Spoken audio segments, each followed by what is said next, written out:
If you're running a business and you are wanting to grow your audience and you don't have a ton of resources like either money or talent or expert advice, if you don't have access to those readily, then we get stuck in this loop where we are trying to figure everything out, right? One of the things that happens is that we tend to start demonizing paid advertising. Okay, we tend to start making excuses that, oh, Facebook is out to get all our money. Facebook is, not working. Facebook ads are, a money sucker. And all of these stories that we attach with ourselves because we just don't have the cash flow to invest in ads. Okay. And I don't mean to say that in a sort of a negative light. It's just something that I've observed. And you know what? To each their own. That's totally fine. But it also means that we have to put effort into creating our own advertising then. Like we have to put either we put the money down or we put the sweat equity down, right? So sweat equity is when you are investing in your man hours to, number one, learn how to do it right, and then number two, you're going out and implementing what you learned.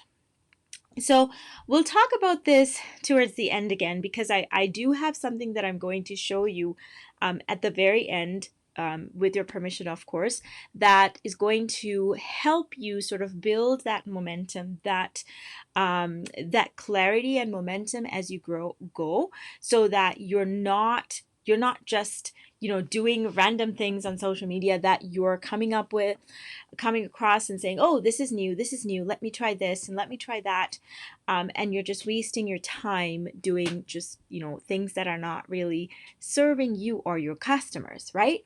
So we'll talk about that more towards the end. When we are learning to do this, one of the biggest things that I see is that we're not consistent. We don't keep consistent to showing up.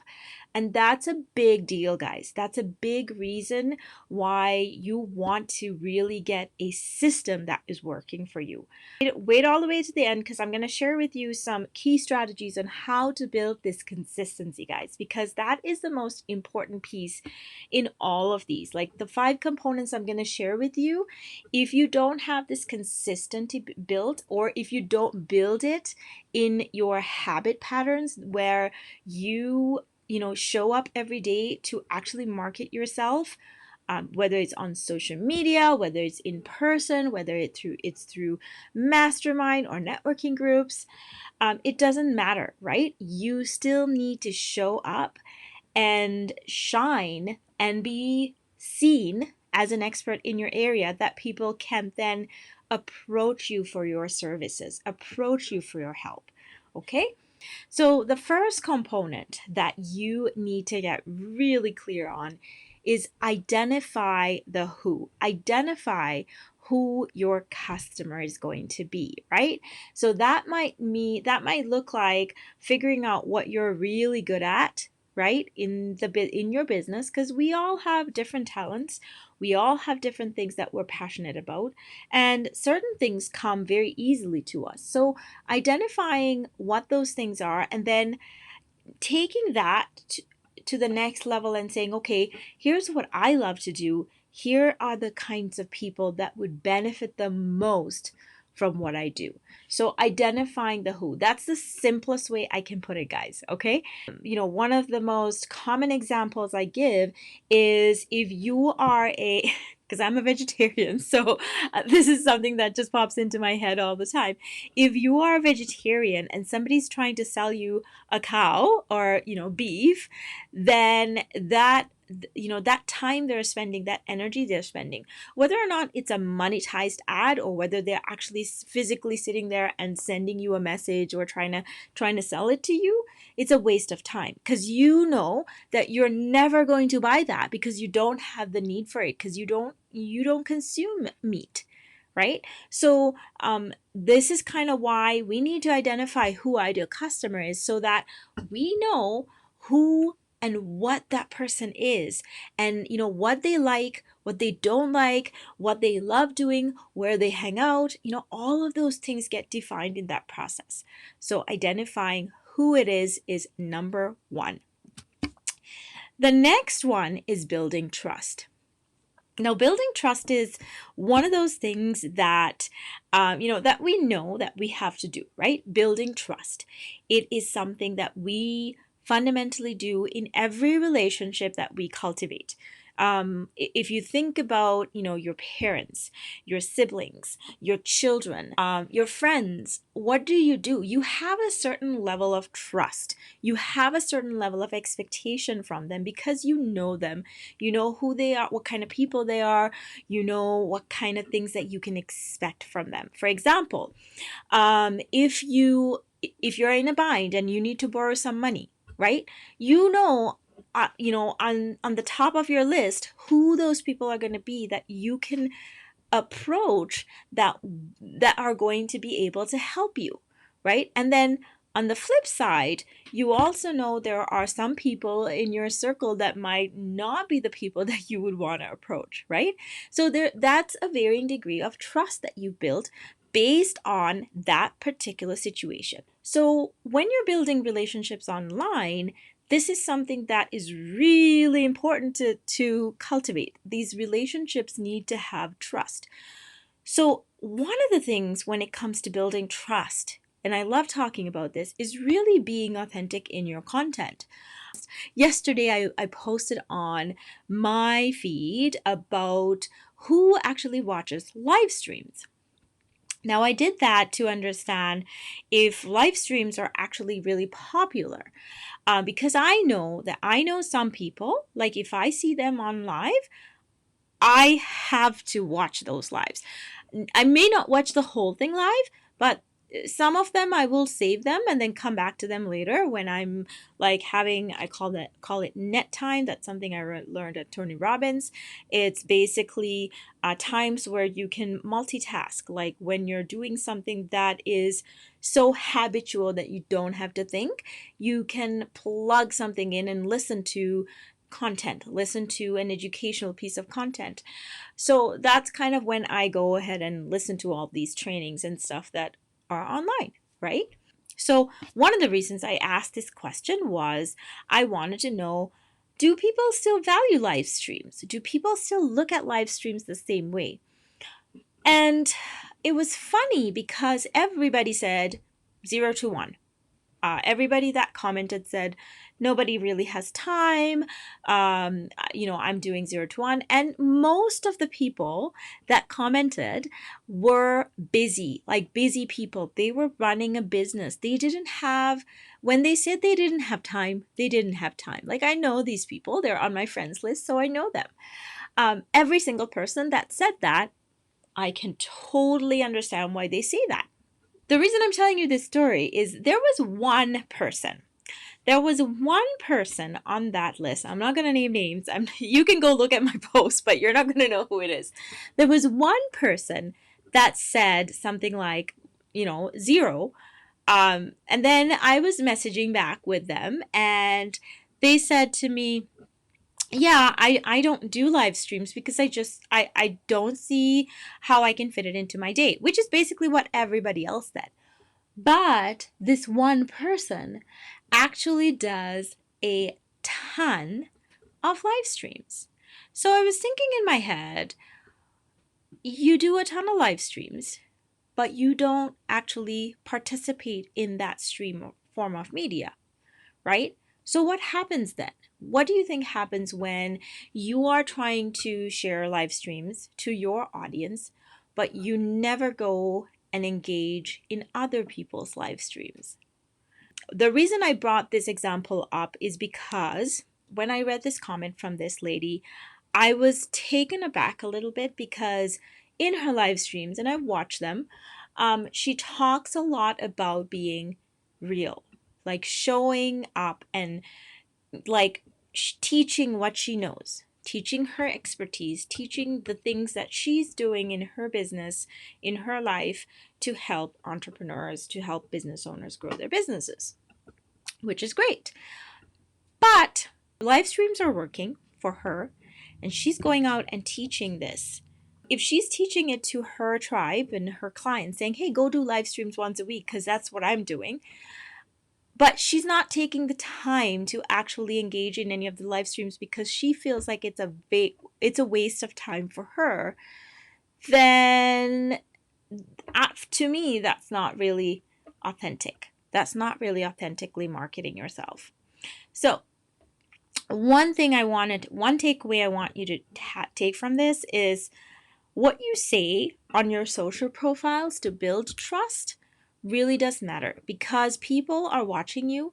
People are going to see when you're not being sincere, right? So what you say, how you show up on social media is going to impact the relationships you build. Building that trust also means delivering what you promise. This pillar or component of building your audience organically is creating and posting content. So this is important because this is how you're going to get seen, right? You can't build an audience if nobody sees you. If you're hiding your voice, if you're hiding yourself, you are not going to build an audience effectively, right? So you have to figure out how you're going to do that, what kind of content you're going to be creating, whether it's going to be articles, whether it's going to be posts, whether it's going to be video. You have to decide that for yourself based on where you are, what your expertise is, what you're comfortable with, what you're passionate about. Okay. And then you have to decide, how often am I going to commit to doing this? Am I going to do this once a week? I'm going to do it 3 times a week, 4 times a week. And how much content is too much for me to handle? That's one of the big things, guys. I think we often go into like these creative modes where we want to do X, Y, and Z and, everything under the sun. And then overwhelms hits us and we don't know how to navigate away from that. We don't know how to prioritize what's important. And so we drop the whole thing. We drop the entire system because we think, well, I can deal with it. If you talk to any business owner that has actually consistently built their business, they never shut everything down, right? They make sure that they take what they can and they do it. Now, there's always a wrong way of doing it and a right way of doing it. We just have to find the right way for you, right medium for you, where you're going to post, because I'm sure you've heard of the saying post where your clients are. The truth is your clients are on every platform. They might not be as proportionately big as opposed to a different platform, but they're there. So figuring out who they are is going to help you identify what to post, how often to post, how much to post, and why you're posting. And then what's next? How do you take them from an engaged audience member to becoming a customer, right? That is all in the process that we build. So next, another really important step, guys, all of these are important. That's why I call them the 5 components that you're going to need to build your audience on social media. So engaging with your audience is not just about feeding the algorithm, guys. It's not just about putting statistics or putting data points into the algorithm so your posts get seen. Yes, that helps. Yes, that's important. But engaging with your audience is important because you are going to build stronger connections with people. Think about live interactions. Think about when we used to go for live networking meetings. The connections you make, the strong ones, convert very easily because you are able to build that trust because you're having conversations with them face to face. Sometimes those face to face conversations follow up to become phone calls. Sometimes they follow up to become Zoom calls. Sometimes they follow up to become other one-to-one meetings or one-to-many meetings. So engaging with your audience means that you're having conversations with them that lead them down a customer journey. So you can understand where their needs are, and you can position your help, your service as a solution to their problem, right? If you don't understand what their problem is, if you don't necessarily have this trust and relationship built, it is harder to convert them into customers. So engagement with your audience on social media is absolutely crucial. Not just on social media, even in real life, right? We do need to connect with people and talk to people in order to, in order to build a customer base. So engage with your audience, guys. So that's number 4. And the last one is conversion. So conversion is really about figuring out, like I already mentioned, figuring out what is the problem that you can solve for these specific customers, right? How can I help you? How can I help you in this process of launching this business? Or how can I help you get more customers so that you can focus on, you can focus on building your business rather than how to make ends meet? How can I, take some of your overwhelm away from you and create that content for you? How can I, so asking those questions again happens in the previous stage when we were engaging with our audience, right? Conversion happens when you know exactly what your audience is looking for and when you can present an offer that's going to get them from being a prospect to a customer. The types of content you create for conversion, for a sales post, is a little bit different than what you would create for somebody who is brand new to your audience and doesn't really know you, right? You don't try to sell to somebody that doesn't know you yet. Would you? I don't know. I have a feeling that most of you in here are not that way. And so this is why my presentation is created to cater to that kind of people. The people that, don't like the pushy, salesy, yucky tactics where they just feel like, oh, I can't be myself, or they're being somebody else when they're trying to push something on somebody. If you 100% believe in what you do and you are confident that you can give the results that you promise, there is no reason that you need to feel like you're pushy or you are, you're being salesy, because the people that are going to reach out to you are going to be people that already know that you're the right person to work with, right? But in business, if you're looking to grow your business, we can't just sit around and wait for people to just come knocking on our door asking for help, right? This is one of the reasons we build audiences, so that we can share with them the things that we can do to help them grow their businesses, to help them become, better empowered with the tools that they need to get to the next stage in their journey, right? Whether it's in business, whether it's in life, whether it's parenting, whether it's organization, it doesn't matter. We have to understand that, the people that we are focusing on and we are giving value to are the people that are needing that help. So again, it helps, building this organic audience is going to be helpful to you to not feel like you're trying to peddle something to somebody that doesn't need that service, right? At the beginning, I told you I'm going to show you something that's going to be helpful to you. And if this is something that sort of connects with what you are thinking and where you're at in your business, I'd love to invite you to join the Authentic Marketers Hub. This is my paid group coaching program. We do a weekly training every Tuesday at 4 p.m. Mountain Time. It's also available on replay for you to watch.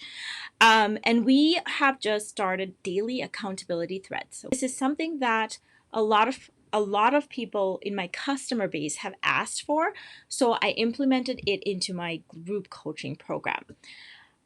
So daily accountability and actionable steps on how to grow your audience, specifically how to nurture your audience on social media, what to do on a daily basis using mini tasks that we define at the beginning of the day. And then each of us have the ability to carve out or schedule that into our calendars, get it done, A system to follow. So basically, I teach you guys the system. So for example, yesterday was List Building Wednesday was yesterday. So yesterday's task was to go in and build your lists on Facebook. So if you're marketing on Facebook and you have people that you have connected with that are potential customers that you're building this relationship to, you can put them in a list. And basically, in the system that I teach, I showed you how to create that list and manage that list, how to take people or put people into that list and remove people out of that list when they've moved from one stage of your customer journey to the next. So those are all the things that we teach inside the training in the Marketers Hub. The goal, this is something important, is to improve the system, to improve your the habits that you're building, create your own system with those habits that you've created, and then make sure that it's built to a point where you can then take those tasks and delegate it. Delegate it to somebody like a virtual assistant, a content manager, a copywriter, a graphics designer, what have you, based on obviously your growth projection of your business, right? We can't be hiring all these people if we're not growing. So the goal is to have a system created so you can go ahead and say, okay, I'm now ready. I have a system. I have some revenue coming in that I can hire an assistant so I can delegate those tasks to somebody else that can efficiently get it done for me while I use that time to serve clients, while I use that time to meet my dreams of having time freedom and financial freedom and spend that time with my family, spend that time, alone with myself, going for a walk, going for an ice cream, traveling, whatever you want to do with your life. Because we get into business because we see something more for ourselves, right? So this is what I want you to do. This is the goal, is not just to create habits, not just to create a system, but take it to the next step and be able to duplicate that system. Bring somebody in who's going to be able to run that system for you without you having to have minimal supervision, minimal activity within that system. Okay, so if that's you, comment on this video below and I'll tag you onto the post when it's up. Okay, all right guys, thank you so much for watching. I hope this was valuable to you guys. If you have any questions, please feel free to either comment below or send me a direct message. Have a great day. Bye.